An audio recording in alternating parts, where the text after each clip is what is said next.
we're talking about the moral argument for God, Mhm. and I know now we're just kind of going down this path. We're You gonna know go what? head We're first. committed. Let's go. We're committed. We're pot committed at this Thomas, point. stop us as you'd like, okay? Or Good to we know. should let Rich cook. Go cook, Rich. Come on. Well, no, Let him cook.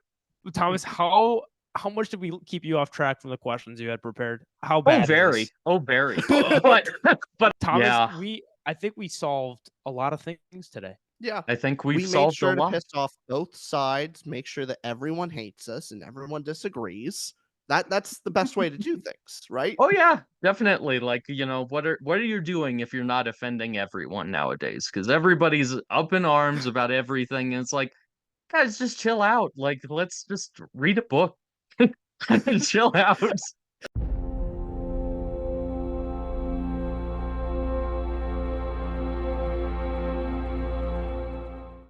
All right, everyone, welcome back to the channel. Today, I have the privilege of being able to have a conversation with 2ToRamble.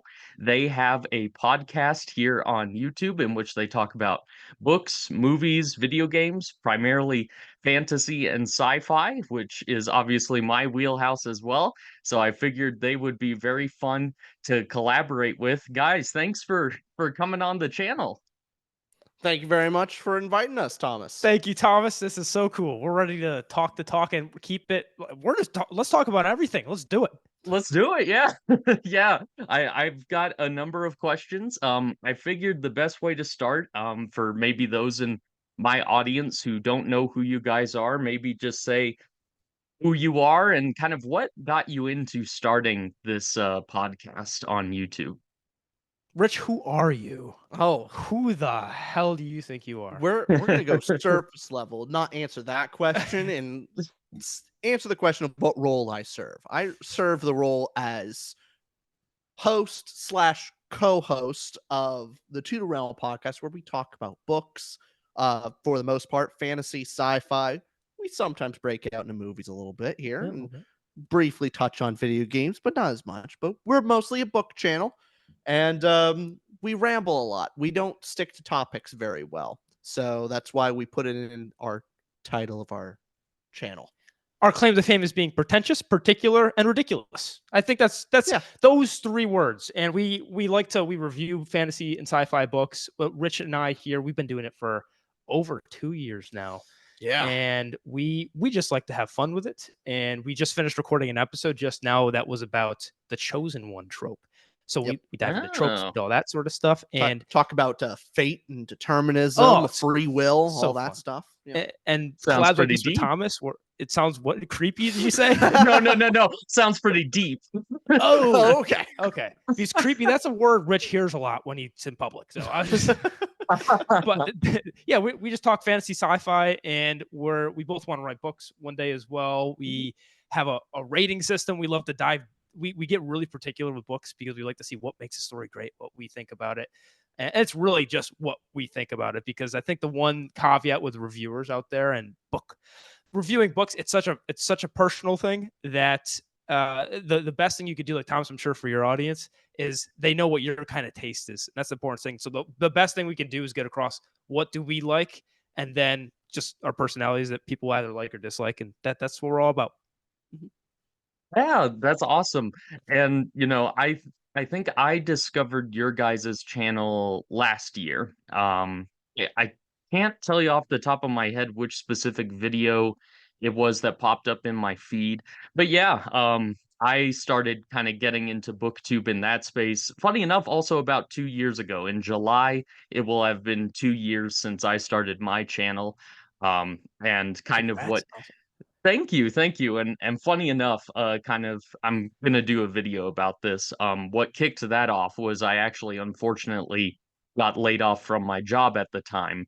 And so I just had a lot of free time on my hands and was not in a good headspace and was like, what can I do to occupy my time? And then I discovered Daniel Green, and that led me to start posting on YouTube and be like, hey, I have nothing else to do. Might as well just talk about stuff that I love. And it's just been really cool for it to develop into this thing that I used to kind of occupy my time during unemployment. It's something that I now do along with my career job as a hobby. So Oh, that's something, Rich, you probably definitely agree with, is occupying your time with good productive things.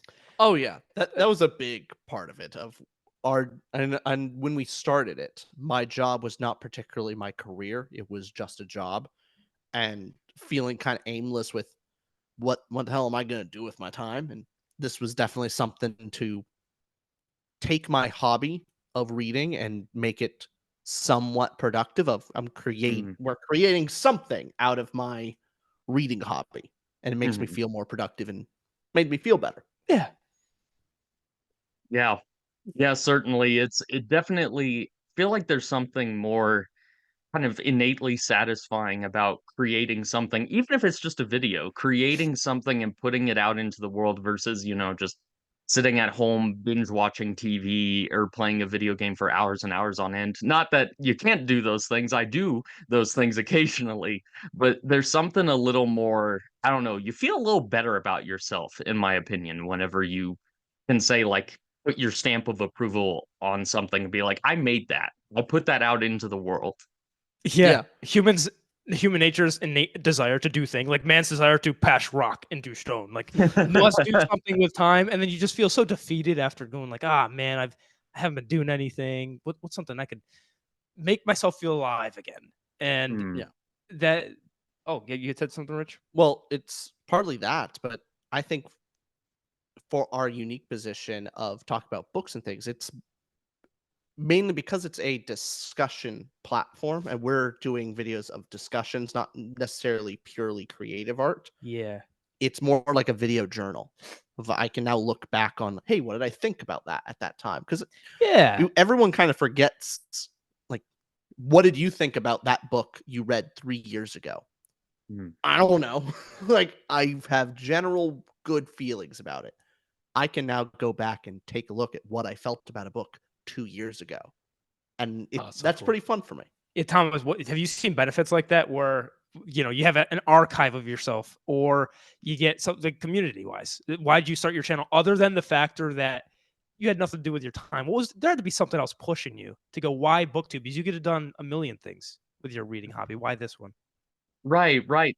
I think it was a combination of a couple of things. One, that I had fallen out of reading, I would say, a few years ago. I mean, I got my bachelor's degree and I just finished up my master's degree as well. And so when I was in grad school, everything that I read was for school. And, I studied theology in my master's degree. That's what you see behind me is all of the theological texts at my workplace. Wow. But do you mind if we talk some sure, theology this episode? I'm Rich, I know you totally want to do okay that with that. All the time.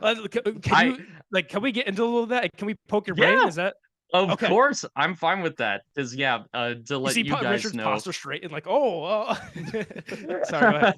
I actively advertise on my channel the fact that I am a Christian. I am a believer in Jesus Christ. And, it's not something that I've really delved a ton into on my channel. But I mean, that's what I do for my work outside of BookTube is I work in a college ministry and I talk to college students about faith and religion and all of those kinds of things.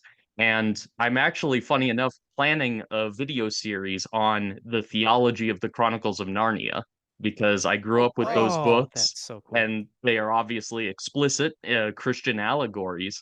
And so I would love to do a video series where I go through each book and kind of break down, okay, here's what this allegory is pointing to. Here's kind of the theological implications of what C.S. Lewis is talking about here in this text. I love when people, especially when you look at authors who combine their expertise of they're fantastic writers and then whatever their background is. If they're Mark Lawrence, PhD, like knowing his stuff, and you have Tolkien and knowing languages and history, actually studying and teaching Anglo-Saxon at Oxford. So he combines his actual expertise into writing amazing fiction. Then what you're doing is just combining, hey, you're an expert in theology, plus read a bunch of books. So that's the perfect series. We need to find more things like that, because combining two things that you're really adept at, and then boom, creating something cool. Because combining two of your hobbies like that, or two of your professional life and then hobby life, that seems perfect. Yeah. Yeah, and I bring up Narnia too because I would say C.S. Lewis is my personal favorite author. If you look at Nice. kind of the objective spectrum, most people seem to prefer Tolkien to Lewis, which makes sense because Tolkien, I mean, good grief, The Lord of the Rings is like the top tier of like the great grandfather that we are all, have been blessed by what it has done for the genre as a whole. But I just really connected with the Chronicles of Narnia books when I was a kid, and then reading stuff like Mere Christianity by C.S. Lewis and the Screwtape Letters, his more theological works. It kind of showed me like, hey, these two things are not inherently opposed to one another. Like a lot of people seem to make it out to be like that. If you are a Christian, there are certain things that you can't engage with because it's mythological or super futuristic. But I feel like guys like Tolkien and Lewis really showed like, no, these things can go hand in hand. You can use fantasy and sci-fi as a way to talk about faith, as a way to explore themes of faith, even if it's more implicit or more explicit. So What do you think about Tolkien's Rich, can you correct me if I'm wrong here, on Tolkien's thoughts of he doesn't like allegory and doesn't like Yeah, he was never a fan of allegory, mainly of honestly the exact style of C.S. Lewis, of where it's a direct reference to a theological yeah, thing, where Tolkien very explicitly was like, hey, yeah, my Catholic faith has influenced my writing, of course. but it's not nothing. If you see a direct reference, it's not intentional or you're mistaken. Whereas C.S. Lewis, it's intentional. Aslan is he is Jesus. Yes, He yes. is the Son of God. He is literally Jesus. This is mind-blowing news to me, guys. Oh, I know. Oh, we're informing you. By the way, we have no degree in theology, but ready to get taught. Okay, Richard's going to give you. He's seen plenty of YouTube videos on C.S. Lewis. I'll be honest though. You're mentioning Mere Christianity. I think it's probably one of the closer texts. So personally, so I am a very reluctant and a very, very reluctant agnostic. I wish I had faith. That is like my, I want to, and at a certain point, I'm trying to work around it. There are many different logical arguments for God, and I always found them just, to me, not convincing. So when someone tries to give me a logical argument for God, I find it's lacks some grounds. However, C.S. Lewis in Mere Christianity goes about it a different way, of focusing more on the moral implications of what being Christian is, and the fact that morality can mainly objective versus subjective morality, and can morality even exist without faith, which I find far more convincing. Right. And so I thought his writing was really well done. Yeah, it's been a while since I've read Mere Christianity. I definitely should give it a reread. But yeah, I think for me personally, because, as a Christian, sometimes you wrestle with doubt because, you'll go on YouTube and you see people are like, man, this guy's got a lot of degrees and he doesn't believe in God, or has definitively said there is no proof, there's no possibility. And that, maybe makes you question a bit. But I think that, yeah, what Lewis presented in Mere Christianity, I think the moral argument for God is one of the strongest out there. I think that is one of the best apologetic arguments that you can get into, because I do firmly believe that regardless of whether someone is an atheist or a Christian or, something else entirely, we all have an innate sense of right and wrong. And we may disagree on, of course, some of the stuff that may seem a little morally gray, but we are the only species that we have observed that engages with morality in any sort of capacity. And I think that in and of itself is a very strong argument. And I appreciate you guys, by the way, being so open to talking about this and letting kind of picking my brain on this. I appreciate it. Oh my goodness. Yeah. This is, we love this stuff. And you made that point about some people being prominent atheists, and then hey, look, they don't believe in God. Vice versa too. A lot of very smart people are religious, and the tough thing about like an argument from authority and an argument from a source that, well, they must be smarter than me, is no matter how smart or esteemed a person is, just the subject of their argument or the subject of what the statement is true or false, regardless of the speaker. That's all that really matters. And talking about the moral. Oh, you something to say there, Rich? Contrapoint to that exactly. The closest thing from like my personal own argument for God is why should I care what Richard thinks if God exists or not? Richard's an idiot. Like, the reason why why should I trust myself when we have someone like St. Thomas Aquinas, one of the most brilliant people who have ever like walked this earth? He believed in God. Why should I trust little old Richard's thoughts? Carl Jung, and then you have who cares about Richard's opinion? You don't even believe in yourself. How are you going to believe in God? That's another thing. Well, I mean, hey, I think that's a lot of reasons where like, hey, I don't believe in myself. Maybe believe in God. So it can go both ways. God believes in me, and therefore I can believe in myself. Like, exactly. Yeah, it could go all these ways, and that because that's the tough thing. You have the Carl Jung, and you have. Sorry, you just said Thomas Aquinas. Thomas Aquinas. But then on the flip side, you have like Einstein. So you're going, well, smart people are on both sides. So I'm just gonna have to decide for myself. But I don't trust myself. So we're back in a loop. So Thomas. Oh, is your name Thomas because of Thomas Aquinas? Is it? No, it's not. Oh, that would have been so cool. I'm honored to share the same name as him, but I could have lied. Yes, but no. I was named after my great grandfather. So. Who was named after Thomas Aquinas. I'll have to ask my granddad about that. Maybe that's the case. I don't know. Someone down that chain was named after Thomas Aquinas. It all comes back. Yes. Well, if you want to go back even further to Thomas, the disciple of Jesus Christ, and because that's what I typically get is people making doubting Thomas jokes because of the story in the Bible where Thomas is the only disciple who says, unless I can put my hand in the wounds where Jesus was stabbed, I'm not going to believe that he's back from the dead. And then Jesus hears and lets him put his hand in the wound, and Thomas was probably regretting asking that after that point. So, and funny enough, weird kind of random factoid, that's why so many people in India specifically have the name Thomas or have Thomas or Thompson as their last name, is because it is largely believed in Christian thought that the disciple Thomas went to India and did mission work there before he was martyred.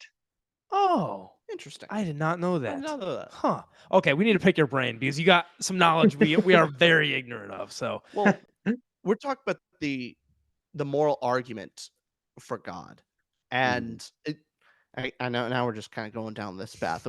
You know what? We're committed. Let's go. We're committed. We're pot committed. Thomas, stop us if you'd like, okay? Or we should let Rich cook. Go cook, Rich. Come on. Well, no, let him cook. What it comes down to is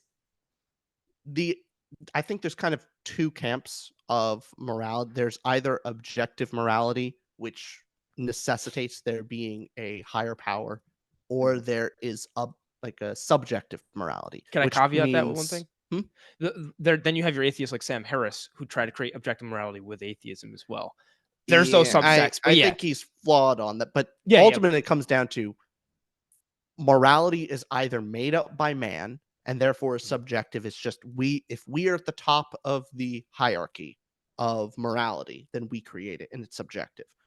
If not, objective morality would have to be there's a higher authority than man that makes it. The atheists who tried to create an objective moral framework like Sam Harris, but you would categorize that differently. Well, the problem with Sam Harris's argument is it still has man at the top of the moral hierarchy, which fundamentally means that's subjective because that we are there, we are making it now. It's him and Cosmic Skeptic. If you're familiar with them, Thomas, at all. I've heard of Sam Harris and I've seen a couple stuff from Cosmic Skeptic. I haven't dived a ton. I should do more kind of listening to their arguments, but I have heard them. I think Cosmic Skeptic is a really smart individual, smart, and especially on the atheistic YouTube side, a lot of atheist channels can get really I think mean-spirited in some ways and just kind of mocking, and I don't think really productive.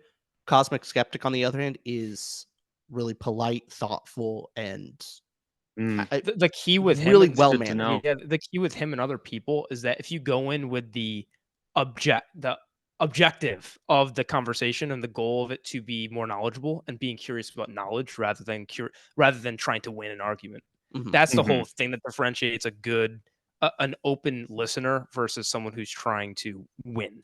They see the pride of winning over the getting out of their own ignorance.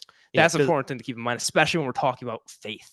one of the easiest ways to win a debate is mocking and derision, and as long as you can make them look bad, even if you're still wrong, if you can make a good zinger, Yeah. or it's the same thing of in YouTube comment of you make a misspelling and like, oh, you misspelled it, that means your entire argument's wrong. Yeah. There's a difference between trying to win and trying to be correct. Yeah. Yeah, I would definitely agree with that. I think a posture of humility is critical whenever it comes to discussions like that. And unfortunately, that's not what gets the clicks. I'll just put it that way. It's not the discussions like this that tend to get the clicks. It's more of like people screaming at each other, the character assassination tactics, like you just said. And that's very tempting because, sometimes I hate to say, but sometimes, and this happens on both sides, Christians and atheists, sometimes people will try to bait you into engaging in that level. And something I always come back to as a believer is that if you read the Gospels, there would be times where Jesus would actively engage with the Pharisees whenever they would question him of like, how can you say that you're the Son of God? How can you say that you're the Messiah? And he would engage with them in debate. But then there would be other times where he would just say, you've already been given the signs. And he would just leave because he recognized that their heart intention was not to have evidence presented as to why his claims were true.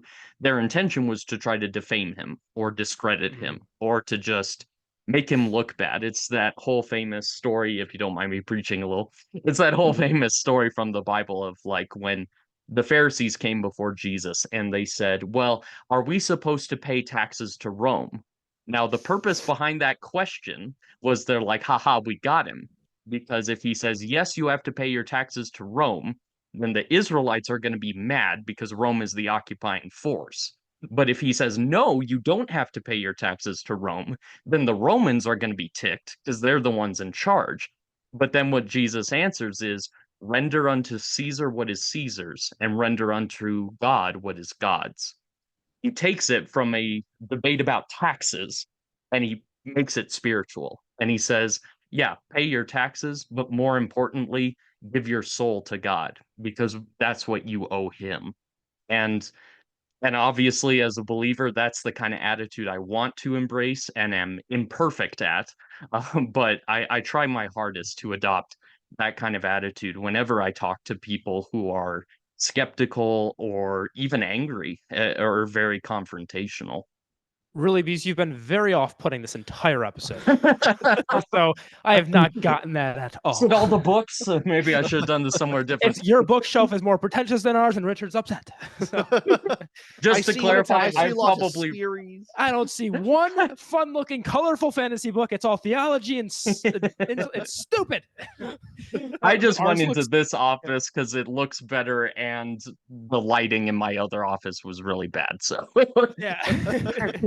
Trust me, I've got at my apartment, I've got a whole shelf of fantasy and sci-fi books. Oh, you've properly outshone us. So thanks for embarrassing us. That is, that we can keep going on the theology stuff, fantasy. Well, I hope we're not keeping you off track. We'll go any direction. We love this. Oh stuff, no, so. I'm good. Yeah. Not to keeping it spoiler free. Oh, I'm hoping. Okay. You're the right person to ask here. Have you read Brent Weeks' Lightbringer series?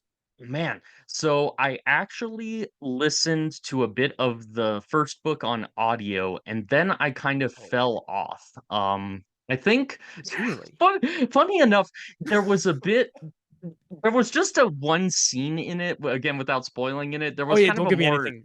I haven't read this. Yeah. Okay, there was a more romantic, shall we say, scene that was a little just kind of weird for me. That kind of Yeah. put me off a little bit. It is one that I would be open to returning to, though, because I've heard a million different things about it. I know that some people love it, some people think it's great, but the ending stinks. That's one I'd be interested in returning to. Why do you bring up that series specifically? I'm curious.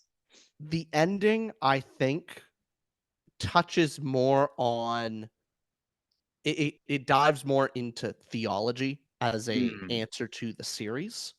And I'm interesting. trying to be as vague as possible. And so like the beginning of the series is very much your Be super vague. standard fantasy, Yeah, magic, all this stuff. yeah, And then it starts delving into the ideas of faith and what does interesting. faith mean, and characters going through trials due to lack of faith and all Interesting. these different things. And so the ending, I think for a lot of people, deviated so far away from how it started, and that it Interesting. became it felt religious. It felt like a Huh. religious solution to an ending series that didn't seem to be set up that way. And I'm Hmm. curious on maybe what your thoughts. So it's honestly maybe a way to enjoy the series more, because I felt jarred with the last book of going like, what the heck is this? Right. This is weird. This doesn't feel like it was set up. Hmm. Maybe going into the series with the idea that this series will be touching on ideas of faith, Hmm.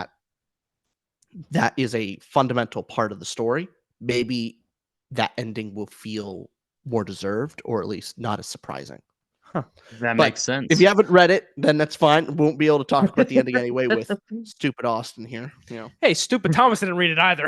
I yeah, did but not you're the know. No. co-host.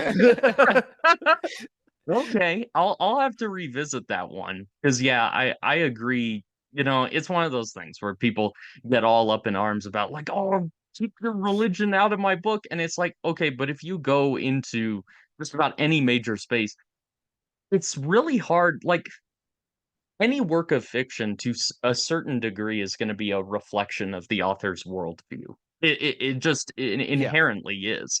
It's, for example, why so many people juxtapose Lord of the Rings with, like, say, A Song of Ice and Fire, because the Lord of the Rings, you know, even though Tolkien didn't intend it to be an allegory, it is still coming from this place of like there is a clearly defined good, there's a clearly defined evil, and they are battling for the fate of humankind. Oh, whoops. But and oh getting yeah, too dramatic here. But then with George R.R. Martin, you know, he, I believe, is an agnostic, maybe an atheist. I don't know for sure on that. But it's coming from more of this morally gray perspective of the world is all screwed up and everybody is screwed up in some form or fashion. And so, you know, you can, you know, pound your fists all day, but at the end of the day, any work of fiction is going to have some kind of bleed over element, whether intentional or not, I would argue. I completely agree with you. This kind of applies beyond just even stories of when people say like, "Oh, get your religion out of whatever you say," Yeah. and I'm like, religion, when it comes down to it, is your moral frame. It basically Hmm. makes up your moral framework and what you believe is right and wrong. How Yeah. the hell do you separate that from the stories you tell, from the things that you teach? I don't understand how you can separate that. Yeah, Yeah. It, that maybe that gets a little too political. The idea of like the separation of church and state, to me, is the way it's defined is kind of silly. Oh yeah. It Definitely. like And appeals like, oh, you shouldn't vote along your religious lines. Like, what do you mean? It yeah, like People who as are if religious believe certain things, and they're gonna vote on what they believe is right and wrong. yeah, because then the standard applies the other way of like you can't Yeah, expect someone who is an atheist for that to not affect the way they vote either. Like that's silly to exactly. say like, "Oh, you can't use your, you know, morals to, you know, vote on the." That doesn't make any sense. And again, uh, keeping it more vague politically, but the one is note that I is will that the separation of church and state is more they're talking personally? Well, Or here the yeah, idea my of my idea was a little different than that. Yeah, what are you thinking on that? so legally speaking, and it's Yeah. not a law. It's just more legal tradition. The idea by the founding fathers put behind the separation of church and state is that the state will not interfere with the church and will not actually designate a state religion. And Yeah, that was my the understanding. state does not have a place in the church. Yeah, you're taking Yes. the separate. Today, people use the separation of church and state means the church should never be involved with the state. Right. Not really what was meant by the founding fathers. Like, it's kind No. of twisted in that. Like, when going, oh, we can't have the Bible in schools. Separation of church and state because it's a state-funded school. It's like, that's kind of silly. It's one of the most important books. Yeah. It's Regardless of arguably what the you most believe important book about it. In Western tradition, it's the most important book. Exactly. Okay, yeah, good clarification. I'll see what you're saying now, because my understanding was the document back is defining the separation, meaning the government doesn't create a state religion. So okay, Exactly. that was my understanding. Yeah. I'm up to speed. I'm following. Okay. Because that's actually what I was going to comment on Richard, and I'm glad you brought that up. Is people think that separation of church and state is something that is in the Constitution or the Declaration of Independence. That saying actually comes from a letter that then President Thomas Jefferson wrote to a church to assure them that the government was not going to infringe on their rights. And then Thomas Jefferson is also the very famous I'm probably misquoting him, but he said something to the effect at one point of, I don't care if my neighbor believes in one God or 1,000 gods, so long as he doesn't pick my pocket. And that's the attitude that he took is like, look, we can all believe whatever we want. It's a free country, so long as we can all coexist with one another peacefully and we don't, rob each other, murder one another over these things. Right. But it's just one of those things, again, like you said, Richard, I think it's kind of a fraught argument because you are never going to fully be able to separate politics from your beliefs and morality, whether they be based on religion or not. It's just too inherently intertwined. It always has been. It applies the same thing with fantasy and sci-fi novels, where now this kind of gets into the whole difference between Tolkien and C.S. Lewis is maybe how overt do you make it? Because when people talk about, I use this word specifically and not inflammatory. I'm using it by its technical definition. Okay. Propaganda. Yes. Propaganda meaning the pushing forward an agenda of an idea. Like, I have an idea and I'm going to put it into a story. Like 1984 is propaganda. Nope. Animal Farm is propaganda. Yep. Same thing with, you could argue that Narnia is propaganda in a way, like, because it's more overt. I think we're talking about these ideas of morality in their stories. People can kind of get annoyed if it's really overt and they disagree with it. Yeah, because people tend to like. I agree. If they agree with the message, they don't care that it's overt and it's kind of hitting you over the head. Like, that's where most Pixar people loving your family. No one's going to argue with the Pixar film. Yeah, but most people kind of can get annoyed of when they feel like they're being preached to, in the sense of like, here's the moral message, think this way. No, like, and it's kind of. What are your thoughts on books doing that, where they have something to say, but it's just so clumsily handled, or it's just so overt with it? Is that a good or bad thing?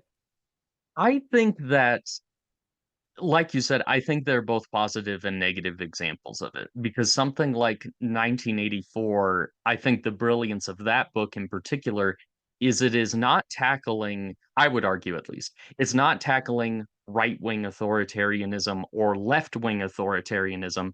It's just the concept of oppressive governments in general.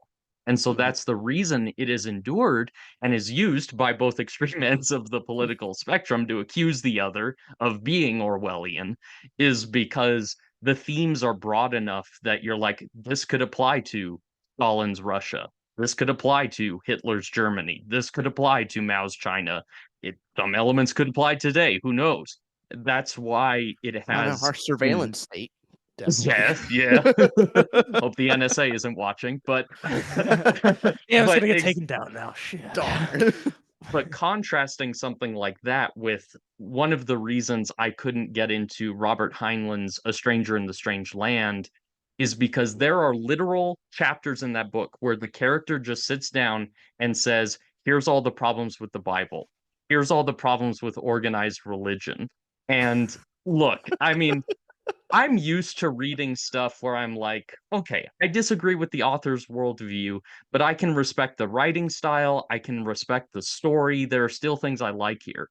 But if you have a scene where the character literally sits down and is preaching to me about why Christianity is all bunk, I'm going to have a hard time getting into that. And I think that's fair. Yeah, I think it's it's more fair just when dull.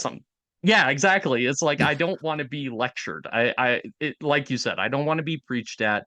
I don't want to be lectured. I want things to be handled smartly, because that's why I think Lord of the Rings, probably why Tolkien has had that belief about allegory not being as good for him, is because one of the things I love about Lord of the Rings is that the One Ring itself is a fantastic, you could argue, a fantastic allegory for sin, of how Yeah. everybody believes they can control it. Everybody believes they can harness its power without succumbing to evil, and it's all a lie. And that's the seductive nature of it. And it's a burden that weighs Frodo down. And, we can argue whether or not that was intentional by Tolkien or just something from his worldview that kind of slipped in. But that's very different than if, say, when the Fellowship got together and they're like, let's talk about how everyone is evil. Let's talk about original sin. Let's talk about Adam and Eve. That probably wouldn't land as well. We joke on here a lot about how fiction is more true than nonfiction. But in a way, when an author, exactly what you're saying there, when you start with preachy proselytizing, just like you were preaching at us the Bible, you were horrible. When you start, if you said it in a story, which is, hey, again, with the Bible, a lot of it is giving parables and stories to connect. It's not just saying, Jesus has his teachings in the Bible, and you can very clearly they're there. But a lot of it, what works with people is stories. Can you connect with that person?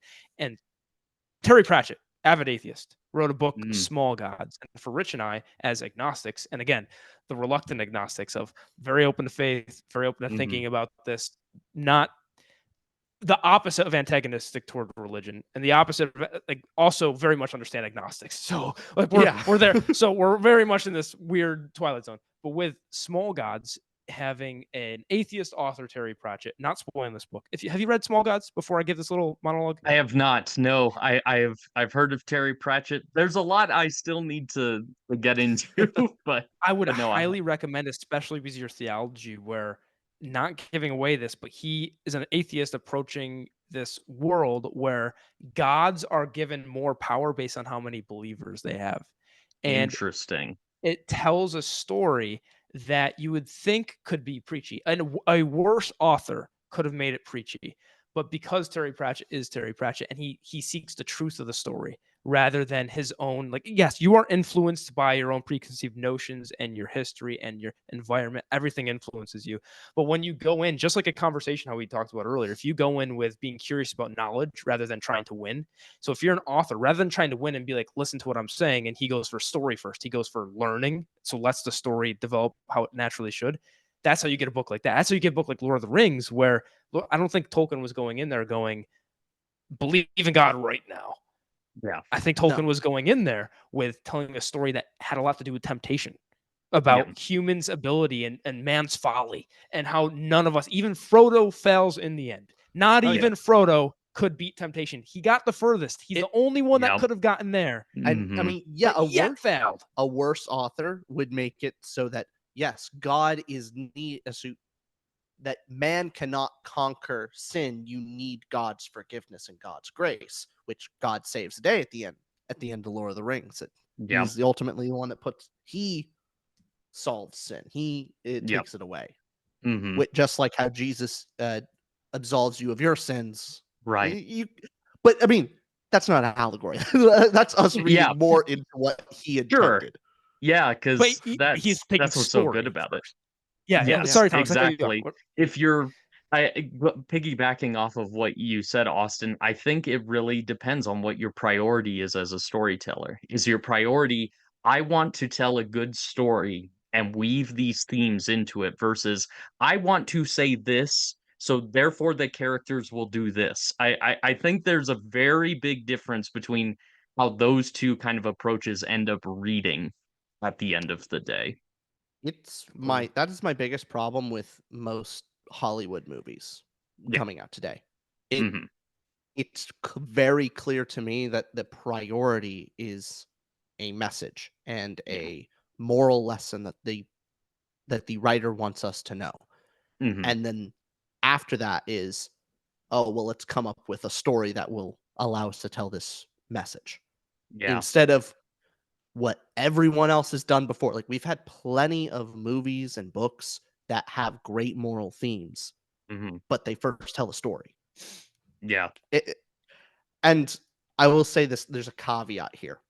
Mhm. I think length also matters. I think you can have a nice short story where the point is the message and the Yeah. characters and the story itself is not as important. I think a lot of your dystopian sci-fi novels is mostly message. So 1984, Brave New World, Animal Farm, it is message first, story second, but it's small enough and well written. Like it's an exception to the rule.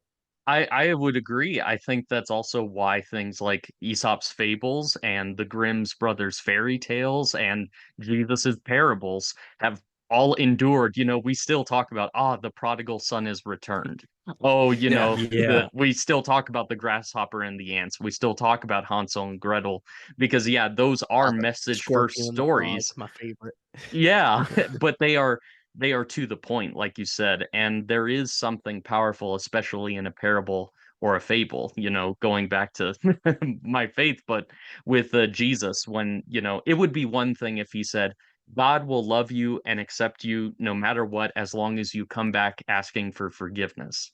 It would be one thing if he said that versus, let me tell you a story about how a son took his father's inheritance, spent it all on drunken, wild living, and then came back to his father begging for forgiveness, and his father embraced him with open arms and said, "Let's throw a party because my son has returned." The way that message is conveyed, so much more powerful when you read the story of the prodigal son, because then you put yourself in the story of, like, if I was the father, I don't know if I would hug him with open arms, or if I was the son, I may run off to another place and not come back to my father asking for forgiveness. And, there's just a lot more you can really pick apart. Not saying, of course, there isn't a place for preaching, but there's a reason those things have endured into pop culture the way they have.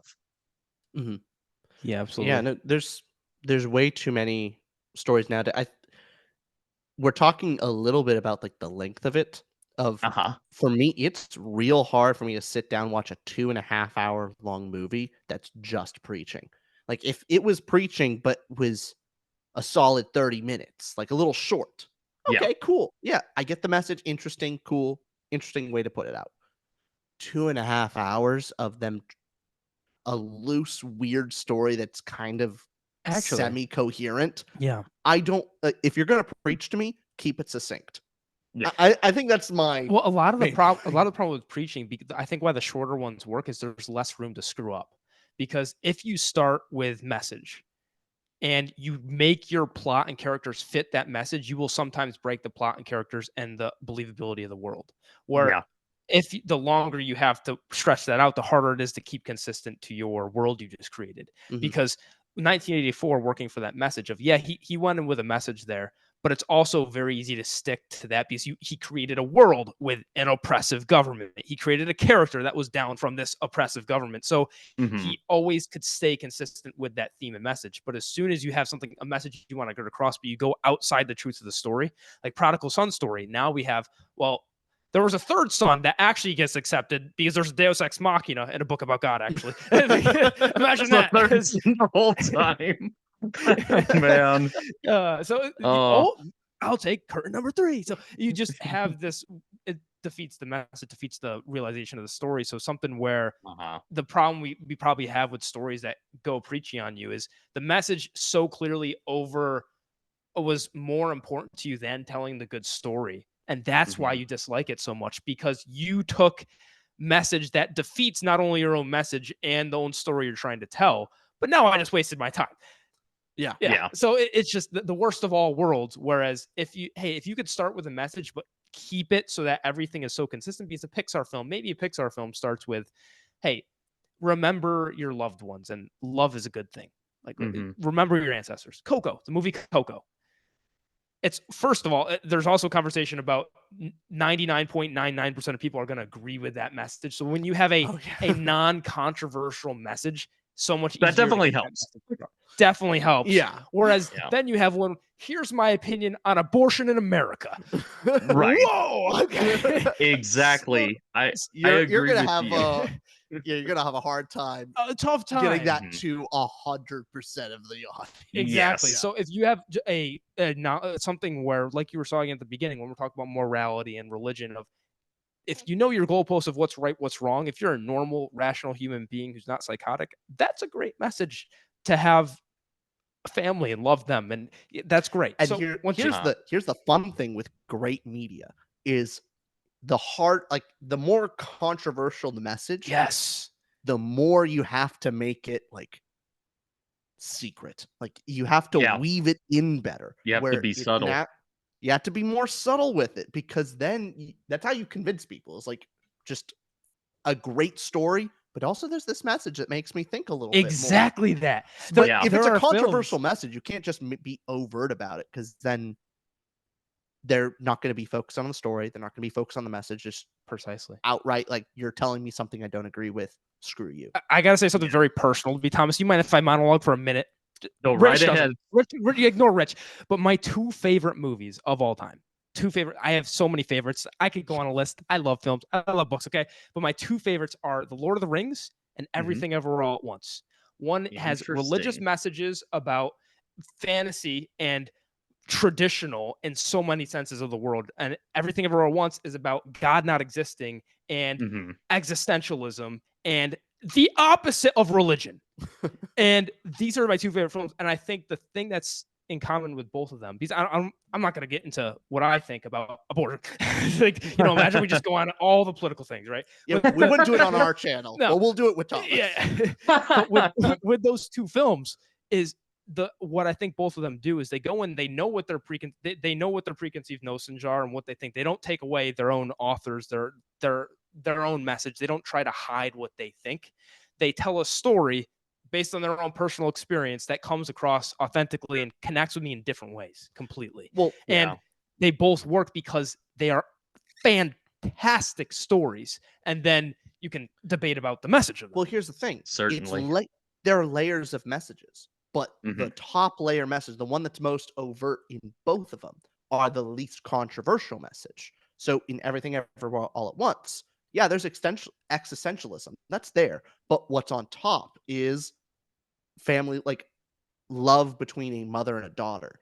Not committing suicide. Not committing suicide. Don't kill yourself. Which people who believe in God can agree with that exactly. part of it. We're all on board here. Like, hey, the exploration of a mother and her daughter, like finding their love together again, and the mother basically telling her daughter, like, there's all these different things could happen in my life, but I am most thankful to have you in it with me. That uncontroversial message. You're making me want to rewatch it right now. And below that is what do you do in a world that has infinite possibilities, of where there is no afterlife, that if nothing matters. Nothing matters. That we're all an infinite, the opposite of God. Yeah, exactly. The infinite universes, and that every decision that you've made is already existing in an alternate universe out there. So what's the point of yours? Yep. Right. That's a bit more controversial. That's why it's handled a little bit lower. It's handled in this family drama. And Lord of the Rings does the exact same thing. Of mostly it's fellowship, the idea of good persevering over evil. That's the surface. And then go down, you start talking about original sin, and there's some more theological messages that could be in there. Yeah. But did we solve Hollywood, guys? We got it. I think you did. It out? I think now we just need to co-write a movie together, and then we'll be golden. Yeah, there we go. But to comment on what you said, I would totally agree that if you have a top layer message that is more universal, it kind of gives an entry point for people of like, okay, I may not agree with the overall intent, maybe. But I can still, there's something there I can latch on to, which is why, to comment on what you said earlier, kind of the inverse of what you said, where a lot of modern Hollywood is very message first. It's the same reason why so many people, unfortunately, have mocked a lot of Christian films, because they will do the same thing, but in the opposite direction of like, this is very obviously a 2-hour sermon that was turned into a movie. And maybe Christians will connect with it, but people who aren't Christians are already going to have a preconceived bias against it, which is why I much more prefer something like, say, the Chosen series, which just takes the story of Jesus and adapts it into a televised format as faithfully as you can, and just kind of lets Jesus's words speak for themselves and doesn't really add in anything extra on top of that. I mean, good grief, so many people love the Passion of the Christ movie who may not even be Christians, because they connect with the brutality of the cross. They connect with Jesus's sacrifice, his innocence, things like that. Even if they may come to the conclusion that they don't believe he's the Son of God, they can still connect with some of those top level things like you mentioned. Yeah, it honestly, it reminds me of the counter response to Hollywood. So, like, I think we all know, like, on the YouTube space, there's kind of two spaces when talking about Hollywood. There's like the people that love it all, hey, Hollywood's great, and then there's it's basically the anti-woke crowd. And like, basically, for me, like, I may not like Hollywood movies, most of them, because like, we're talking about the overt messaging, kind of preachy nature of it can get in the way of telling a good story. But then there's the other side of, it's so surface level of like, the minute you see a political message, it's just like, oh, it must be bad. Right. It's the same kind of. That's annoying as well. Exactly. One of the best examples I remember, we did our review on Black Adam, and we from the get-go were like, this is one of the worst movies we've seen in years. It's abysmal. It's a terrible movie. And yet the anti-woke crowd of side saw it and went like, oh, there's not overt political messaging in it. That must mean it's great. And like, it's not woke, however you define that word. And so a bunch of that side of YouTube was praising the movie, and later came out the movie's a huge flop and most people recognize it sucked. I feel so vindicated. That was one of the best vindication moments of like seeing that side of YouTube just get it so wrong. It's not just because it's not overtly preachy doesn't necessarily make it good. You still have to have I would agree. Movie, you have to tell a good story first. That's why I find it so annoying. That's actually why even though I have made some videos on movies, why I've actually preferred the book space more than the film space, because I think the book space, it has a bit of that in there, but it is not as loud. It's like movies nowadays have become like political targeting points of like, what's your take on this movie, specifically the politics or the perceived politics of it, rather than, is it a good movie? And is it good because it's got a good message, or is it bad because either the message is bad, or it's poorly conveyed, or it's overly preachy? Like, those are discussions that are more productive versus, because I hate it as well. I get very annoyed because you have the people, on the one hand, who are just very quick to be like, this is good because it fulfills these specific criteria for me that advance my agenda. Versus, like you said, the people who are like, they see a woman on the poster and like, it must be woke because a woman is the main character. And it's like, guys, come on. Like, that's not what woke is. It's basically lost all meaning at this point, that word. So. Words are such a strange thing, because you can, I remember years ago, you can take words that we used to use that were. Let me ask you a quick question. How long do you guys think some words in our generation? How old are you, Thomas? I am 27. Okay, our generation. Just making sure. With people in our generation, we use words like Riz. Right. I'm just some of us. Not me. I do. So there's these colloquial terms that we'll use like riz and then based and then all these words that we're talking about woke, we're talking about all these things that can almost lose meaning or gain different meanings or go away because it gets overused by people like me who are nerdy. Then I start using riz, and then all the people that thought riz was cool are like, shit, he's saying that guy in a podcast that talks about books. Then riz goes out of style. Oh, you want some horror stuff? Yeah. Take a look at like some Gen Alpha slang and songs. Oh no. What is it? It's a horror. Give me one. It's bad. Not here. Oh, I'm gonna play you a song This is later. neither the time nor place. Oh, okay. I'm so excited. It's like saying Voldemort. You're not supposed to say it. It's the song that must not be named. You know exactly the song I'm talking about. What song? The horrifying thing is, I'm like 70% certain that wasn't made ironically. What's the song? I think it's legit. It's legitimate. Like they legitimately thought it was a great idea. Yeah. Oh god, it hurts. Yeah, like because when you see songs that use words like riz or cap, that's the one I've seen a lot too. Is like capping or Rizzler. It's kind of going back to your original thing, Austin.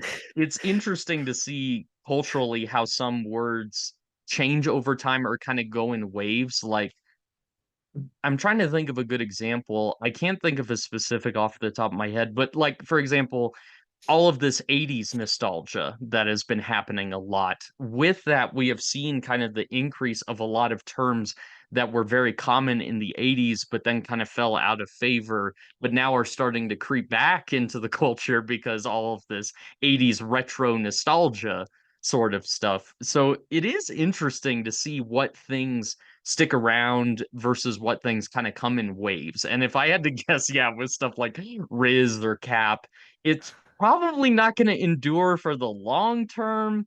It may go through like waves of resurgence. I'm hoping not. Yeah, that's I only use those terms ironically because I just find them hilarious. Oh god, no, that's a horrifying thing. And thing is, it's Gen Z's fault. We came up with a bunch of cringe terms that we made them ironically. Like we use them like going, okay. And that's kind of how a lot of different culture and genres go. Like talk about the degradation of a genre of where it kind of almost always devolves into parodies and mocking. Yeah. So you take that through art, through memes, through movie genres, through books, all this, and even through words. Gen Z creates words that is kind of mocking of millennial terminology, and we're making it ironically. I think we loop back around into Gen Alpha of using some of the same words, but not ironically. And that's the horrifying thing for us. It's like, oh no, we've created a monster. Yes, exactly. It's also the same thing with like meme culture, for example, where like when the meme first comes out, it's funny and everybody does all these renditions of it.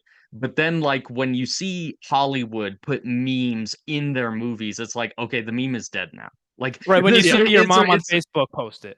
Oh, yes, right. Exactly. The minute the Minions meme came out, it's like, up, and that's dead. Yeah, it's dead. It's like that. Ironically, it's like that Steve Buscemi meme of "How you doing, fellow kids?" It's like the Hollywoodized version of that. That is true. That one has endured for a while, and I still find funny.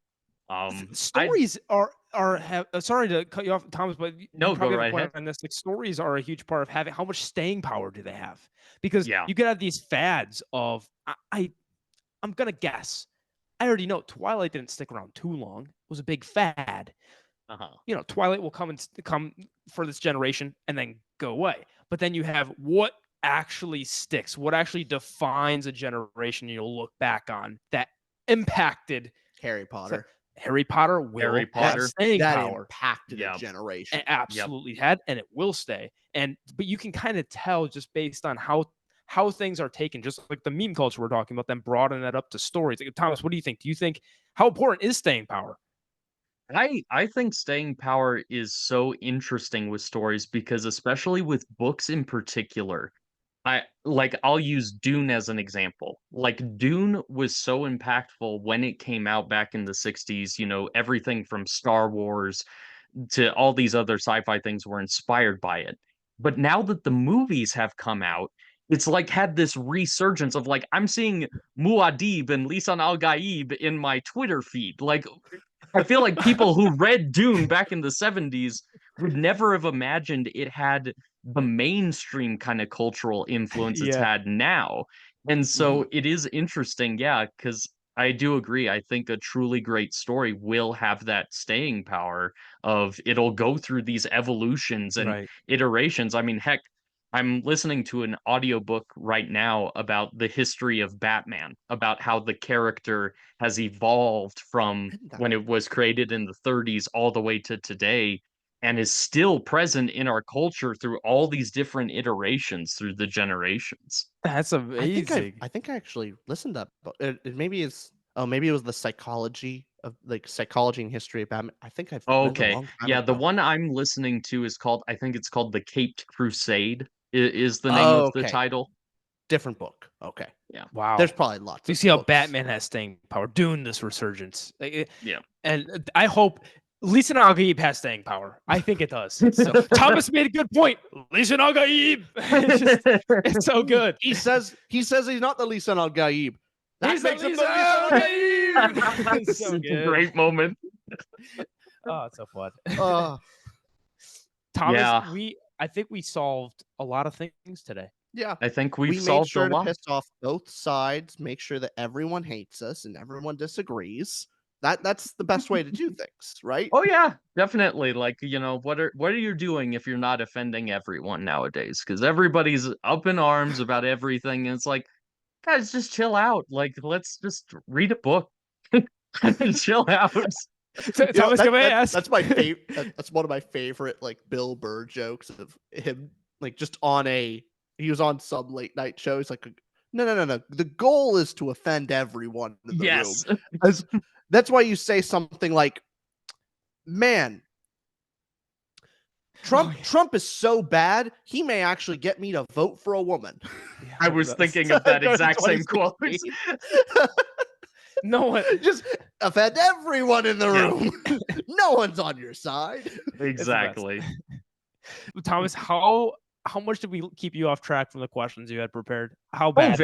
Oh, very. But I have been enjoying this so much because I was Okay. not anticipating talking about some of these topics, but I get very nervous I still get a little bit of like, I don't know if you call it stage fright or what it is, but I'm like, oh, this has got to be like professional and I've got to, it's like, okay, No, this Thomas, isn't. I get it. We're big, we're popular. So Yeah. anybody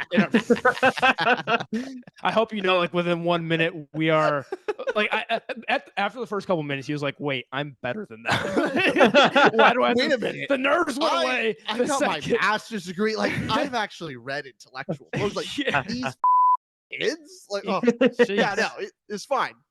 We set the bar nice and low for you. No, I appreciate it. I don't want this to be 60 minutes. I want this to be a dynamic conversation. And I will say though, I am curious. I did have a couple of questions in mind. Oh, please. Yes.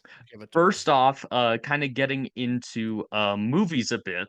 I'm very curious because you guys started reading ACOTAR, which I think you described as being like it's bad, but you had a fun time like reading it. You had a fun time engaging with it. What is a movie that you think objectively this is pretty bad, but I still get a lot of entertainment value out of it? I know for Richie. Oh no, it's objectively and I like it. Nope. It's objectively bad and he loves it. Incorrect. It is objectively incorrect. It's a perfect movie. It's an awful movie. It's a perfect movie. I haven't seen it. It is a fun movie. It's a perfect movie. But it's the anticipation. You think it's so much better than it actually My favorite movie of all time is The Blues Brothers. It is the best movie ever made. Nice. I actually have like I could back that up. Mainly the historical and musical significance of that movie is almost you can't understand how many amazing historically significant musicians of like jazz and funk are in that movie. And it's supposed to be some stupid SNL movie. Like, Right, yeah. SNL bit that went off and made a movie. And yet they have legends in the music era, and also great actors that come in, and I love it. It's a perfect movie. Gotcha. Sorry. It perfectly defines that. It's not that fits perfectly the mold of that question. No. I mean, there's plenty of other stuff of like, trying to think of like, Army of Darkness. Army of Darkness for me. Ooh, yeah. Sam Raimi is really good. Like, because even with his Spider-Man movies, like Spider-Man 3 is not good. I'm sorry, No. Spider-Man 3 is not good. It is so entertaining, though. It is a very entertaining movie. Yeah, it's so much fun. I like Spider-Man 2 is a genuinely amazing movie and arguably the best Spider-Man movie. But Spider-Man 3 is still so fun. Like, it's not good, but you know what I think it's the same is Star Wars Episode 3. Yeah. Because the amount of memes that come out of those two, because they're objectively not great movies. They're objectively not great. But but because of nostalgia plus meme culture plus the newer Star Wars films that came out, you look back at that and go, "Oh, that's actually fun." So you enjoy it more than you naturally would. Oh no, you look at the prequels and go, "Yeah, they're not good, but they at least have like I see someone's soul there. Someone tried something. There's a person behind that." And then you watch the newer stuff and go, "Oh." I feel like I'm in a dystopian novel of like the corporate machines have taken over and are feeding us our slop. That's what the sequels look like to me. There's no person behind that. Yeah, there's something way more kind of interesting when someone like George Lucas, who has a very distinct style and vision, there's something more interesting even when he fails versus when a corporation fails. And because I think with something, using the prequels as an example, you can see like the gold nuggets in there. You can see the hints of the themes, the ideas, the buildup that was supposed to be there. Yeah, it's just that George Lucas can't write dialogue to save his life, and a lot of it falls very flat because of his direction. And while the overall trajectory of the story is not bad, the execution and the steps for getting there, I mean, we could spend all day talking about that. Whereas with my biggest problem with the Disney Star Wars movies is they never committed to a direction. And it's like, look, you got to understand, as a huge Star Wars nerd, that's probably my biggest fandom. You got to recognize you're never going to please everyone in the fandom with these movies. It's just too broad of an audience. So if you're going to go with Abrams' vision, if you're going to go with Rian Johnson's vision, just pick a lane and stick with it. But it felt like every movie in the trilogy was trying to address the criticisms of the previous movie rather than telling a coherent narrative. It was like Force Awakens, okay, back to formula. We're not doing the prequel stuff. Okay, Last Jedi, we're going to go our own direction because people didn't like how Force Awakens was too samey. Oh, people didn't like Last Jedi, so Rise of Skywalker is just, what the heck, what are we even doing now? It just completely went off the rails. But again, I'm a big Star Wars nerd. I could talk about it all day, but it seems like we all agree here. Yeah. Oh no, I'm trying to think of something Star Wars that they've created.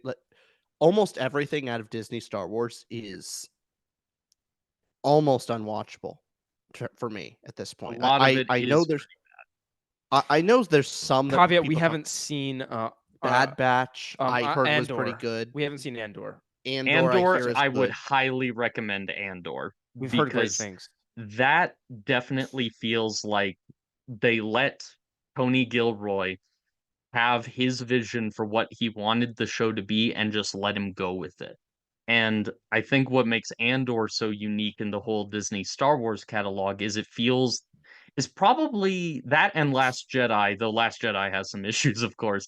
They feel the least corporate, I would say, out of all the Disney Star Wars products. It really feels like with Andor, the story came first. And I think it really helps the fact that Andor is not a very recognizable Star Wars character.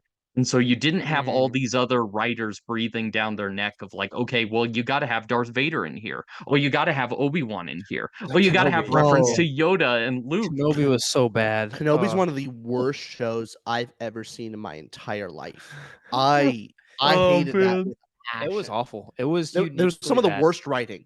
Yeah. I like we watched it together and I had to pause the show when this is great. A character, This is great. Obi-Wan walks into a room and says, "I need help entering the thingamabob place to get the girl who's the whatever, and I need help." And the person says, "We're not going to help you, Obi-Wan," and then goes through a 30 seconds roughly self monologue of why they're not going to help, and ultimately comes around to saying, "Actually, we are going to help you." Like, he convinced himself in 30 seconds. He used the Force. He used the Force to convince. Yeah, there we go. That's the answer to all of the questions. That's what you do whenever there's an inconsistency in Star Wars. You just say, well, the Force let him know that would happen. Or he used the Force to influence. Exactly. Which is such a cop-out. But I would definitely agree with you. Kenobi was very disappointing. And because that one in particular felt like, and oh boy, here we go. The mini rant here. But Let's go. I think the thing that bugs me the most about Disney Star Wars right now is I think Disney is very scared to get away from what is the biggest iconography of Star Wars. That's why they won't do stuff with the Old Republic. That's why they won't do stuff going past the sequels, because I think they're scared to get away from Darth Vader, Luke Skywalker, Kenobi, Stormtroopers, that recognizable iconography that they know is always going to be a safe bet to get people to come back and watch it because of the nostalgia. And it's like, if you read the old Legends books, the Star Wars universe is so expansive. I disagree with those who say that it is a limited franchise, because you play games like Knights of the Old Republic, you play the MMO, you play The Force Unleashed. Those are games that took the universe and really just did their own thing with it. But Disney won't do that because they are too scared to get away from those recognizable faces and characters. Yeah, especially with merchandise. I mean, ironically, though, the stuff that they care most about and they're trying to stay close to is the stuff that doesn't do so well. And yet the stuff that they apparently don't care about, they're not as worried about, like The Mandalorian season 1 of like, hey, it's a random Mandalorian. It's not our Boba Fett. We don't care. Do your own thing. You can go ahead. We're not controlling you. And it was all of a sudden the best thing out of Star Wars. It was the most profitable, both merchandise-wise and eyes and views. And then they started having more control. And now the corporation Disney starts closing in. Oh, now you need to put in Luke. Oh, now you need to put in this character. And Baby Yoda is vastly, like, I know you completed the story with Baby Yoda, but he's the most profitable merchandise item, so you got to bring him back in. We got to sell more stuffed animals, guys. we got to make sure we put Boba, because Boba Fett's going to get his own show, so he's really profitable IP, and we need to. And the thing is, Andor, no one cared because it was small potatoes. It wasn't close on any count, so they let Disney let them do what they want. Yep. And ironically, they need to learn to, like, hands off, like hire interview someone. Hey, what's your vision for this thing? Okay, we like that. Go do it. And then stop. It's the one thing that bugs me about our channel is we always have to mention at some point our Patreon. Yeah. Just like we are on Thomas's channel. But I don't have a Patreon, so I'm fine. Exactly. It's just then when we have to get our corporate minds to go like, oh, we should mention the Patreon because we want to promote the channel, all that stuff. Oh yeah. It makes me feel a little bit corporate. Yeah, a little bit. It just made me feel uncomfortable doing that. It's the corporate thing, but it's not like it's going to the higher ups. We are the higher ups. Yes, exactly. It's not like we need to funnel the money to the and that's the key We're the highest and lowest in our. Yeah, we're both at the top and bottom of the hierarchy. Yeah, exactly. And I think that's the thing that's really killing so many of these, big big franchises is like, for example, they talk about kind of transitioning from Star Wars to Marvel. They will talk about in interviews the Marvel Parliament is what they literally call it, which is just this faceless board of executives who gets final cut.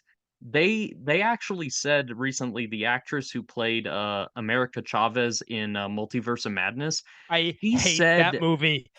Sorry, I have a visceral hate. Sorry. well, this will make you hate it more. Okay. That script went through 38 rewrites. 38 times they sent it to the parliament and it got sent back. And they sent it to the parliament and it got sent back. And it shows. It shows in the final product. It feels like a very confused movie. And it's just like, what I would love to be a fly on the wall of those meetings of like, what are they saying? Are they saying like, well, you know, you got to put Xavier in there because he's famous, or well, you can't do this because that's too gory, but you can do this because that's a little spooky, but not so spooky it'll scare away the kids, and you just focus test it down to where it's just there's You no reduce it to no heart. vision. There's Yeah. nothing. The best, one of the best things is if you try and please. I at least this is my thoughts on most Hollywood stuff. If you are trying to please everyone, you will please no one. Yeah. And most of the movies, when you can even tell by the trailer, of you watch a trailer and you go, "Oh, that's a trailer. It's trying to appeal to everyone." Yeah. Which to me, it's like, yeah, you're gonna find nobody. Yeah. I haven't seen some stuff where I hear Furiosa. Furiosa is good. I hear it's actually a good movie, I've heard it's good, yeah. but it's not doing so well at the box office. And when I saw the trailer, I looked at it kind of going, yeah, that looks like a kind of please everyone movie. I feel like I kind of already know this story. Like it's gonna be an action flick. Yeah. What's the genre? What's the theme? What's the setting? What niche is this filling? It's an action flick. Yeah. That's it. Like, oh, hey, look, this, our protagonist is going on revenge, and then there's explosions.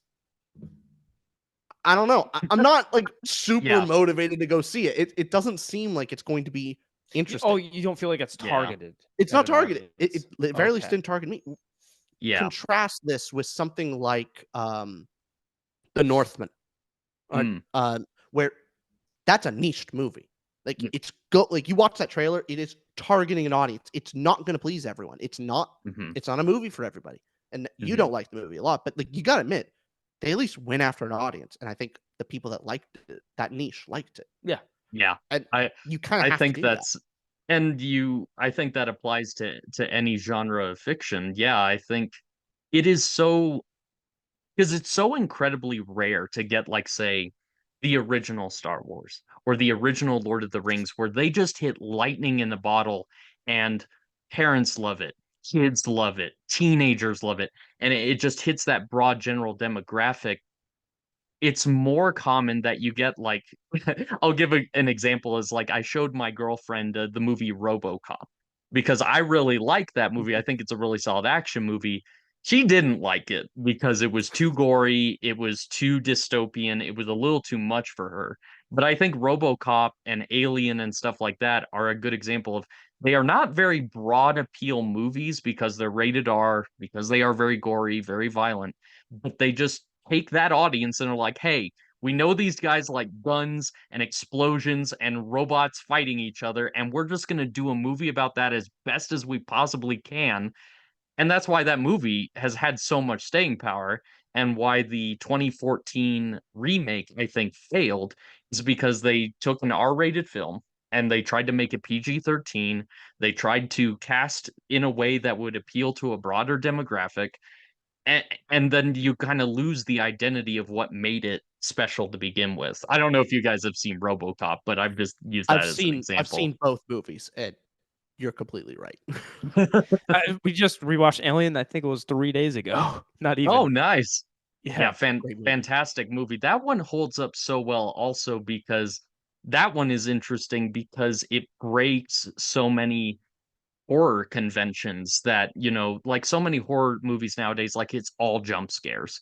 And it's very interesting with Alien. There are some jump scares, but so much of the creepiness of that movie are the quiet moments of like you just see the xenomorph slowly descend behind the guy, or you're just having Ripley walking through the hall and you don't know where it is because this thing is black and metallic looking and it could blend into anything in the background. And Yeah, and not just you, anyway, but that the movie is actors so and good. actresses. You know, they didn't tell the actors, actresses when the alien would come. That's So right. They didn't tell him about the chest burster scene. exactly, they kind of just said, "Yeah, "Hey, it's something's gonna happen. React. React accordingly." So And you know what's funny in the making of that movie specifically is they were in the writing process in the original script. The idea was they land on the planet and the xenomorph is already fully grown and it just gets onto the ship. But when they were working on the writing, the main writer was like, well, it's not very interesting of a way to kind of start off the action. What can we do to kind of give like a good introduction to this creepy monster? And one of the writers just goes, what if it impregnated one of the crew members? And the other writer goes, that's horrifying. We're doing that. and it's the most memorable scene in that movie because it oh is yeah, so just it is just so creepy. yeah, by far the most memorable scene. Yeah. That did we answer your question properly with the movies as well? Because I think I think so, yeah. did we do that? I think so. That's Let's right. go to the I second. You even got 40 forget questions. that's What's the the second question?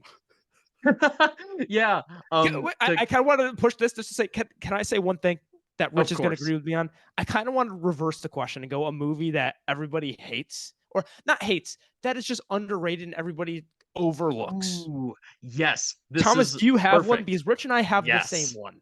What is yours? Okay.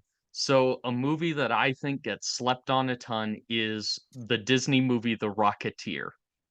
Have you either Haven't of you even seen seen it. it or heard of it? No, It's on Disney No. Plus. I would recommend watching it The because Rocketeer. I won't spoil it. I think it's one of those movies, I think it got slept on because it was mismarketed.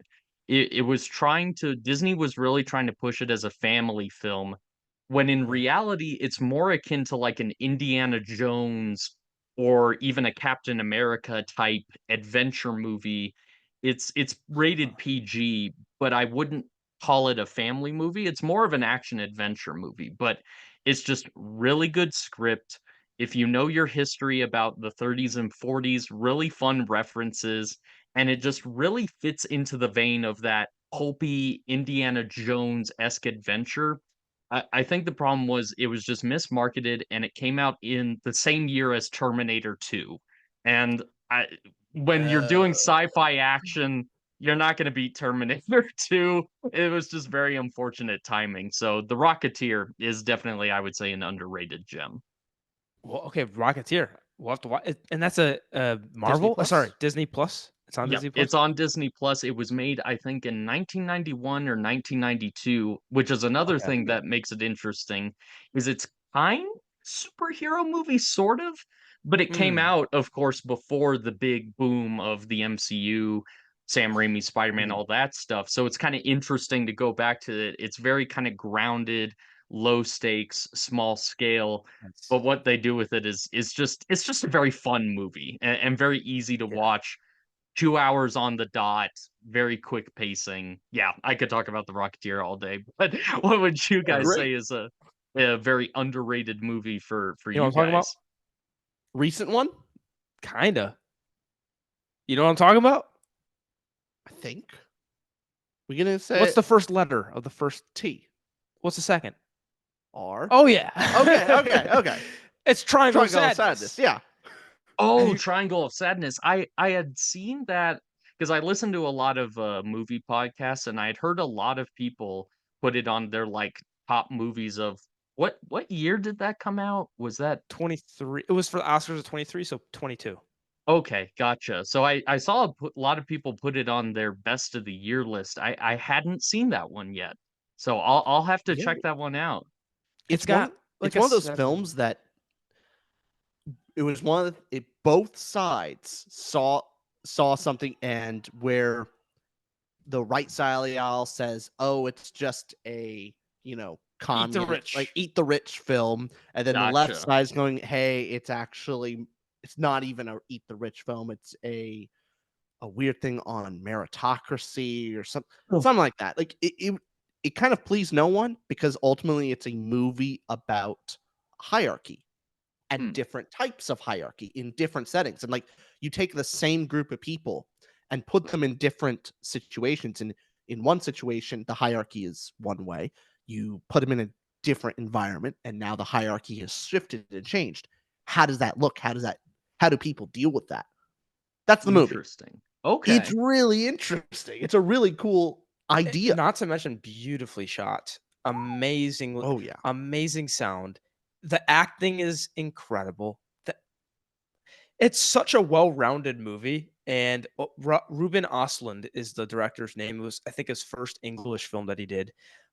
Before he'd had other films. I think he's Scandinavian, I think. But an auteur to the it's a great film if you kind of also like those social commentary. Very much. We were talking about messaging earlier, and this is one of those that was, I think, there's exceptions to rules, and I guess we're trying to make a broad point when we talk about things in these bubbles. But this is definitely, there's a message to it there, but it's treated but it's hidden. It's not beating you over the head. No. Hey, we're going to explore this idea, topic, and it gets explored through story, and we're not going to judge one way or the other. That's the important factor. Is it's not preaching to you, right? But it's definitely message first, but letting you, the audience, figure that out. Right. There's a debate between a Marxist and a capitalist on a boat in there. So it's just, and they both have their quips, and he leaves you in a state of going like, oh, he's not saying he's a Marxist. He's not saying he's a capitalist. He's just presenting this story and showing you what happens. So it's really, really well done. That sounds good. Okay. I'll definitely have to check that out. Sorry, I'm just going to pull up, because I had my phone and I dropped it. So, I was just going to scroll back through some of my questions, since we are getting closer to time. But give us a juicy one. A juicy one? Okay. Yeah, like get deep. Like we don't get to do this often. To be fair, we can also save some of these questions for another video. Okay, that's true. You don't have to put it all in one. That's true. I'm totally down to do this again. I've loved talking with you guys, so I would totally be down to talk another time, certainly. Oh, definitely. Absolutely. But you have one final question to send us off here?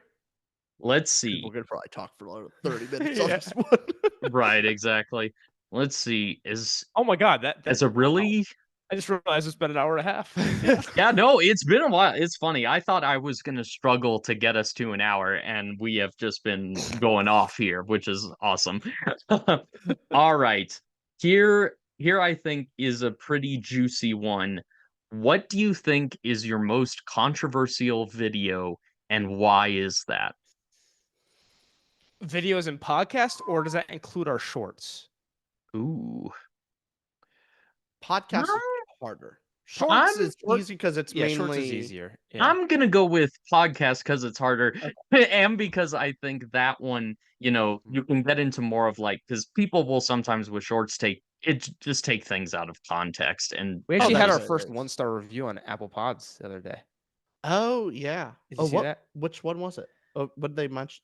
Did you send this to me already or no? I don't think I did, no. Okay. I'll just show you afterwards. Well, you tell me now. Why? It was something you said in like one of our first 5 episodes. Oh, great. And they were like going back to our catalog, and they were like something about the Richard guy, something about DEI, and I don't know. That's really? Yeah. Oh, interesting. Nice. I'll have to read it afterwards. I slipped that in real early. I have no idea what you said, and starting off strong. But what's our most controversial episode? Do you have a thought to that? Controversial. Thing is, we've deliberately put ourselves like we're talking about books, and there's not much controversy. Like we've deliberately stayed away from politics in our channel for like, hey, we're not experts. Don't listen to us about politics. Really, we do read books, so we should talk about that. It's our general purpose. But I would say our most controversial one. Great question. I'm thinking of. It's hard to think about like what your own thoughts would be controversial. Yeah. You know what I mean? Like you, I like to think everything I believe is pretty reasonable. No, I think in the controversy space, so the one people disagreed with us the most, maybe is a big one, because we've had topics like separating the art versus the artist. But again, good reception because we're bringing up the topic, we're giving sides of it, we're giving some of our thoughts. It's we're not coming out here to throw hands. Yeah, but we will, Thomas. We will. Good to know. Good to know. For you, I'm saying we'll be on your side. Like if someone comes after you. Yeah, no. We're throwing hands for you. Yeah. I appreciate it. Thank you.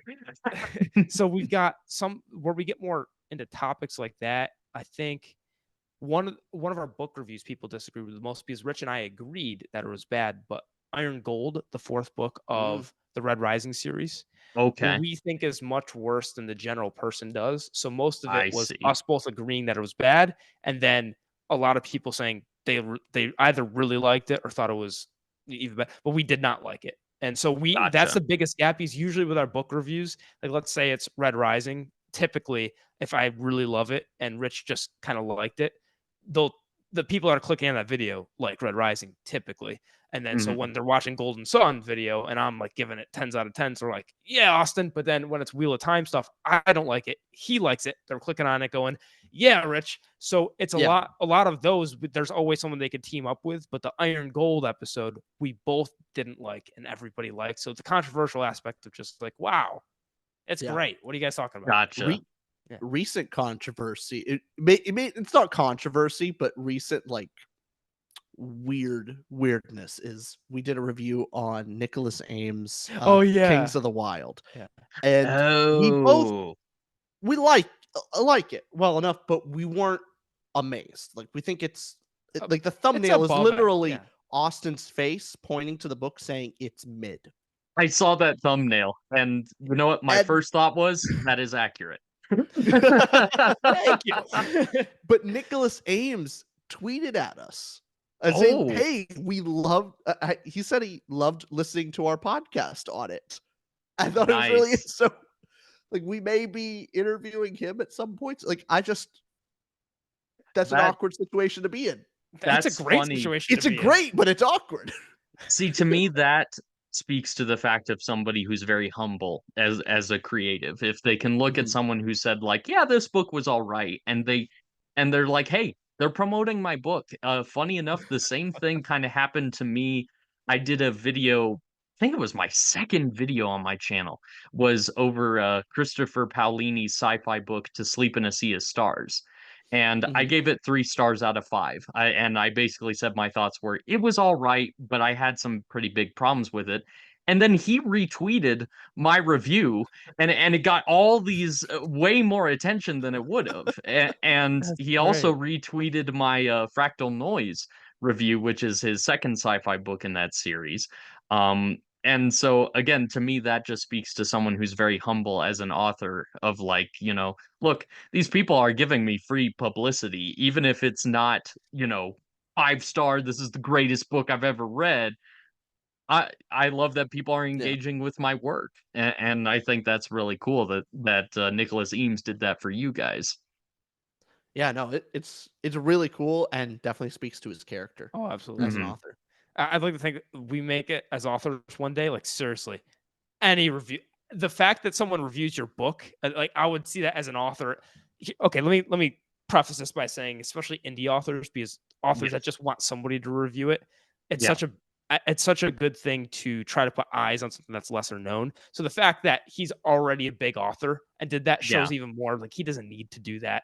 It's not like it's not like we're not doing him a favor. He doesn't owe us anything, just like an indie author wouldn't. But I'm just saying that the type of character you need to be more.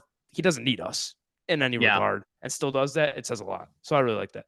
It really does. Because then, contrast that. Unfortunately, of course, not naming names, but there are some authors out there that'll, see 1-star reviews of their books, and then they'll go in the comments and be like, "Oh, you're stupid. Didn't you notice X, Y, and Z?" And that's just such a bad look as a creative to be overly critical of those who are criticizing your work. because it's like, okay, you aren't above criticism. Yeah, And you aren't above me. Like we can have a discussion about these things, and yeah, sure. Because I would like to be an author one day as well, and have been working on some of my own writing. And I think, sure, maybe I'll put out something and people will hate it. And I can look at that criticism and get really defensive and angry, or I can say, you know what? Here's the stuff I think is valid. Here's the stuff I think is invalid, and move on. And just do exactly. that. I think that's what you have to do as an artist. Pride, what religion has right. Sorry, Rich. Go ahead. I just want to get on this of pride. What Christianity definitely has right is awful. Like that. The things about Christianity and us being agnostic, man, so much we respect is mercy as a virtue, as a value, and then also pride being the antithesis. Pride is almost always bad. No. Pride is the number one sin. It's the cardinal arguably sin. The first sin. Yep. Yeah. and pride is so bad in what we're talking about, just in arguments, or just arguments being you're not seeking knowledge and truth, you're seeking to win.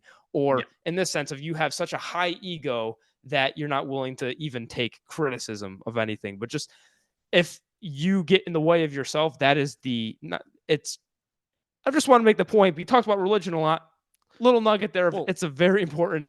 Yeah. A little nugget to add on to that. Marcus Aurelius brings up a really good point in his journal and meditations of when someone criticizes you. I'm paraphrasing here, but when someone criticizes you and you have an emotional reaction to it and you are defensive to it, especially if this person is not a close family member, is not actually personally related to you, is a stranger, you are getting an emotional reaction out of it because it is doing something to you. You shouldn't care.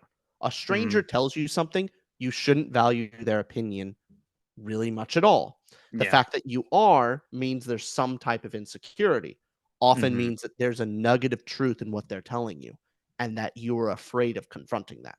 Right. So if you create a work and someone criticizes you and is giving you a negative opinion, and you just are so viscerally charged by that, says to me is that you believe there's a nugget of truth in there that you're too afraid to confront, and so you react to it with anger, or you care too much about what somebody else thinks of you too.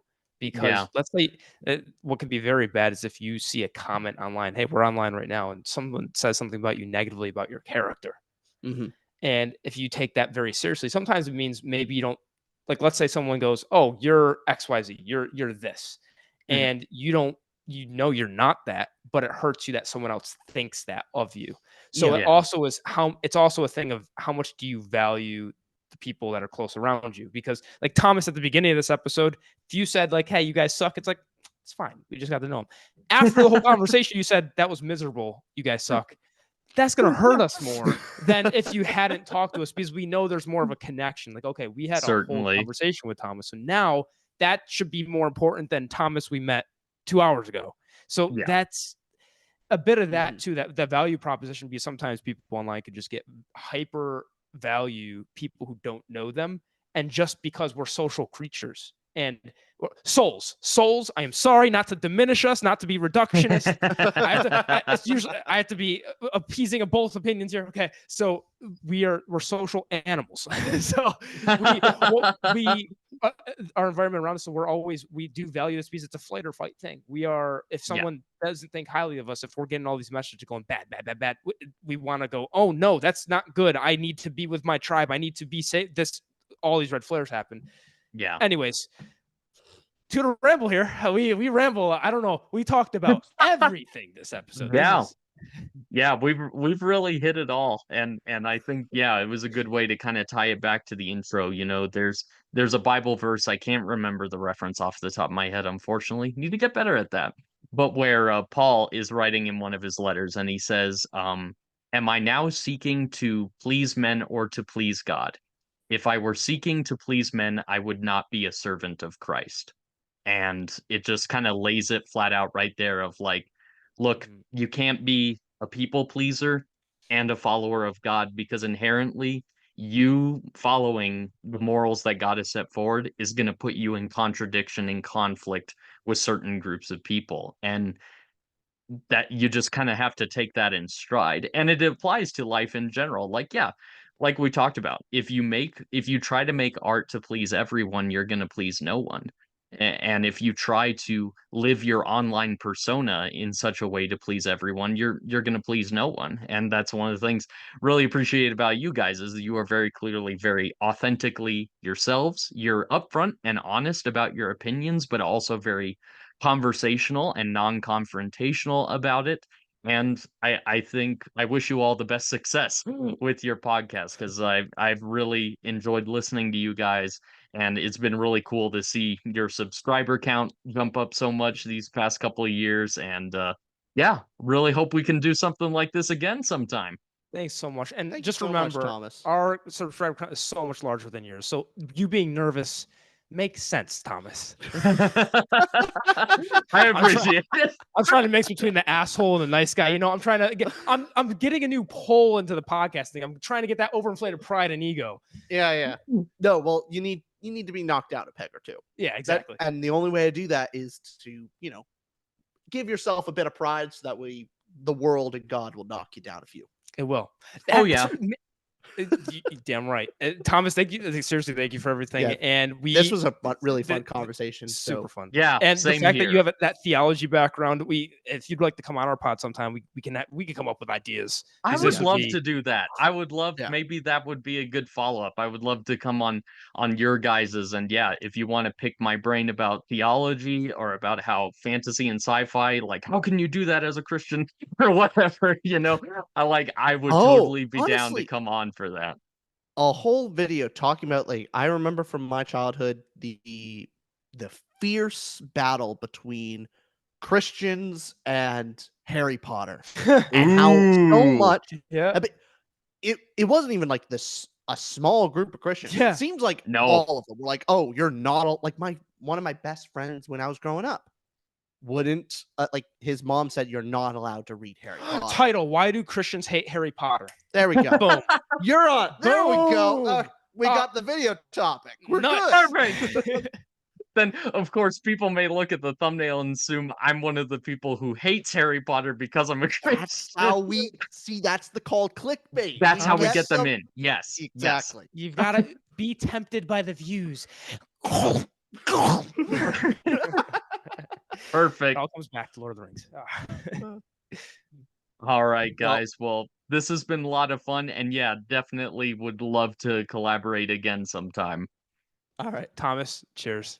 Bye, Thomas. Bye, everyone. Bye, watching. everybody. See you guys.